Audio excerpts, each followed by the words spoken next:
സക്കാത്ത് സംഘടിതമായി തന്നെ നിർവഹിക്കുന്ന ഏറ്റവും തെളിവ്, നമസ്കാരം സുന്നത്ത് സംഘടിതമല്ല, നോമ്പിന്റെ സുന്നത്ത് സംഘടിതമല്ല, ഒറ്റയ്ക്ക് നിർവഹിക്കാം. ഹജ്ജിന്റെ സുന്നത്ത് സംഘടിതമല്ല, പോയി ഒറ്റയ്ക്ക് ഏത് സമയത്ത് ഉംറ ചെയ്യാം. ഫറളെല്ലാം സംഘടിതമാണ്.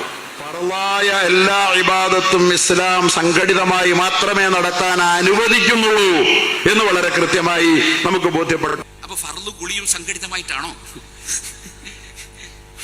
അപ്പൊ എന്ത് വേണ്ടിയൊരു ഇയാള് ചിലപ്പോ സുബൈന്റെ മുമ്പ് പുറത്തിറങ്ങിയിട്ട് എല്ലാരെയും കൂട്ടിക്കൊണ്ടിരുന്നു ഫർള് കുളിയല്ലേ അല്ലേ?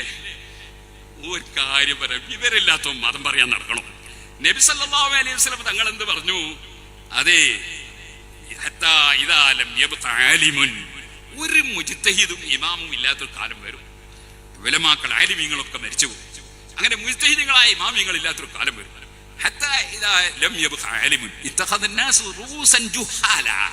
അപ്പൊ ജനങ്ങളൊക്കെ ചില നേതാക്കളായിട്ട് വിവരമില്ലാത്തവരെ അവരോധിക്കും. ഫസുലു, അവരോട് ചോദിക്കും, അവരാ പ്രസംഗിക്കുന്നത്, അവരാ ക്ലാസ് എടുക്കുന്നത്. അവർ മറുപടി അറിയും. സ്വന്തത്തിൽ അവരും പേച്ചു, മറ്റുള്ളവരെ പേപ്പിക്കുകയും ചെയ്തു. ഇങ്ങനെ ഒരു കാലം വരുന്നു അള്ളാഹുവിന്റെ റസൂൽ പറഞ്ഞില്ലേ സല്ലല്ലാഹു അലൈഹി വസല്ലം. ബുഖാരിയല്ലേ അത് ഹദീസ്? അതന്നെയല്ലേ ഇപ്പൊ നടക്കുന്നത്?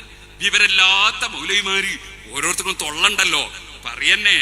അങ്ങനെ ഫർളൊക്കെ എന്തായിരിക്കണം? സംഘടിതമായിരിക്കണം എന്നാണ്. അത് ഈ നിസ്കാരം ഇവിടെ സംഘടിതമായി നടത്തുക എന്ന് പറഞ്ഞാൽ ജമാഅത്തായിട്ട് നിസ്കരിക്കുന്ന ആളുകൾ ഓരോരുത്തരും നിസ്കരിക്കല. അതുപോലെ നിങ്ങള് ഒരു നാട്ടിലുള്ള 10 മുതലാളിമാര് അവരെ സക്കാത്തും കൊണ്ട് വന്ന് ഓരോരുത്തരങ്ങ് കൊടുക്കുകയാണ്. എന്താ കുഴപ്പം? ഇനി അതിനൊരു ഇമാമ് വേണോ? അതിനൊരു ഇമാമൊന്നും വേണ്ട. ഇനി അഥവാ ഒരുത്തം കൊടുത്തിട്ട് ബാക്കിയുള്ളവർ കൊടുക്കാണോ? കുഴപ്പമൊന്നുമില്ല. ഒരുത്തൻ ആദ്യം കൊടുത്ത് പിന്നെ മറ്റുള്ളൂ അവനവൻ തന്നെ കൊടുക്കല്ലേ. അവനവൻ നിസ്കരിക്കുക ചെയ്യുന്നത്. അതുപോലെ അവനവൻ കൊടുക്കാണോ അവിടെ ചെയ്യുന്നത്? ഇത് എന്തിനാണ് നിങ്ങൾ ഈ മുസ്ലിം സമുദായത്തെ കബളിപ്പിക്കുക? അതിലെ ദജ്ജാലൂനാന്ന് റസൂലുള്ളാഹി പറഞ്ഞു, കബളിപ്പിക്കുന്നവർ. ഇനി നോമ്പും സംഘടിതല്ലേ എന്ന് അർത്ഥം ചോദിക്കുന്നു. എല്ലാവരും നോമ്പും കൂടി ഒരു കമ്മിറ്റി ഏറ്റെടുക്കുക, നോമ്പ് കമ്മിറ്റി. എന്നിട്ട് കുറച്ചാള് നോമ്പെടുക്കുക, ബാക്കിയുള്ളവരെ കൊച്ചൊക്കെ നല്ലോണം തിന്നുക. ഇതാണോ നോമ്പ് കമ്മിറ്റി? അപ്പൊ നിങ്ങൾ ഹജ്ജ് കമ്മിറ്റി ഇല്ലേ? ഹജ്ജ് കമ്മിറ്റി എന്നാൽ ഹജ്ജ് ചെയ്യാനുള്ള കമ്മിറ്റിയാ.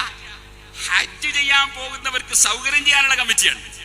ഇനിയിപ്പോ ഇവിടെ കുഴപ്പോ സക്കാത്ത് കൊടുക്കുന്നവർക്ക് കുറച്ച് പാവപ്പെട്ടവരെ അവരെ വീട്ടിലെത്തിച്ചു കൊടുക്കുന്നു, അല്ലെങ്കിൽ പാവപ്പെട്ടവരുള്ള സ്ഥലത്തേക്ക് സക്കാത്ത് കൊടുക്കുന്നവരെ എത്തിക്കുന്നു, കൊടുക്കാൻ സൗകര്യം. അങ്ങനെ ഒരു കമ്മിറ്റി നിങ്ങൾ ഉണ്ടായിക്കോളി, ഒരു കുഴപ്പമില്ല. ആ കമ്മിറ്റിക്ക് ഒരു കുഴപ്പമില്ല. അത് നിങ്ങളെ ഈ കമ്മിറ്റിയല്ല. അങ്ങനെ ഒരു കമ്മിറ്റി ഉണ്ടാക്കിയാൽ ഇവിടെ ഒരു കുഴപ്പവും ഇല്ല. സക്കാത്ത് കൊടുക്കാനുള്ള സൗകര്യം ചെയ്യുന്ന കമ്മിറ്റി അല്ല, ഹജ്ജ് ചെയ്യുന്ന കമ്മിറ്റിയല്ല. നിങ്ങളത് അങ്ങനല്ല. നിങ്ങൾ സക്കാത്ത് കിട്ടേണ്ടവർക്ക് കിട്ടാതെ ബൈക്കിന്ന് പിടിക്കുകയാണ്.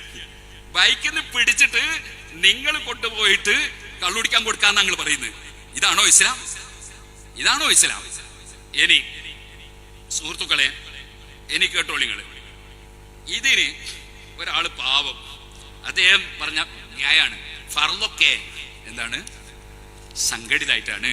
സുന്നത്തി നമുക്ക് എന്ത് ചെയ്യാം? അല്ലാതെ നടത്താൻ നല്ല വിവരമുള്ള മഹാൻ തന്നെ.